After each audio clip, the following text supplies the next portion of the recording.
Well, listen to this. The Buffalo Public School System has had just 17 days in the classroom this school year so far, but already there has been some disciplinary issues. Less than a full month into the school year, more than 200 students have already been suspended.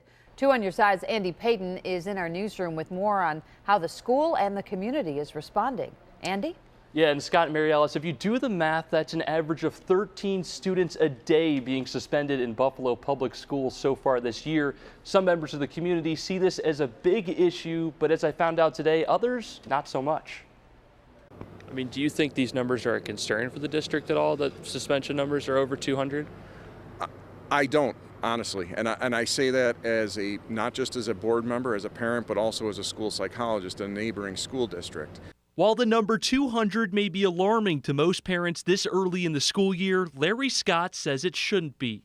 So far in September, we've seen a reduction compared to last year, so that's a good start for us. But according to Sam Radford, the co-chair of a parent advocacy group, that's not good enough. If that's the metric that we're using, we're in trouble already. And it's a problem that's been going on for almost a decade. The suspension is not a solution. When you suspend a child from school, how does that solve anything? Radford says all suspensions do is take kids out of the classroom during crucial learning periods. When you have a child missing 5 and 10 and 15 days in kindergarten through 3rd grade, they start falling back and they don't catch up. But it's not just the number of suspensions. Back in 2020, the New York State Attorney General's office launched this investigation into how minority students are allegedly suspended at a higher rate. And this school year, that's still the case, as black students are being suspended at more than twice the rate of white students. Historically, and unfortunately, urban districts, suburban districts as well, have had this disproportionality by race and by students with disability as well.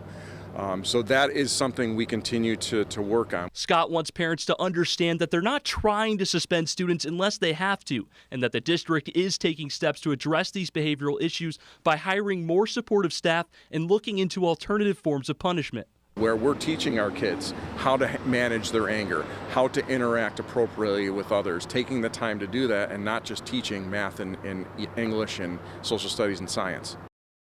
So another reason Sam Radford and we the parents say these numbers are so high is because when students are getting suspended, they just don't know what to do. So he's holding an event tomorrow with attorneys available for parents to be better educated on what to do next time their student is suspended. Scott and Mary Alice. Andy Payton reporting live for us. Thank you, Andy.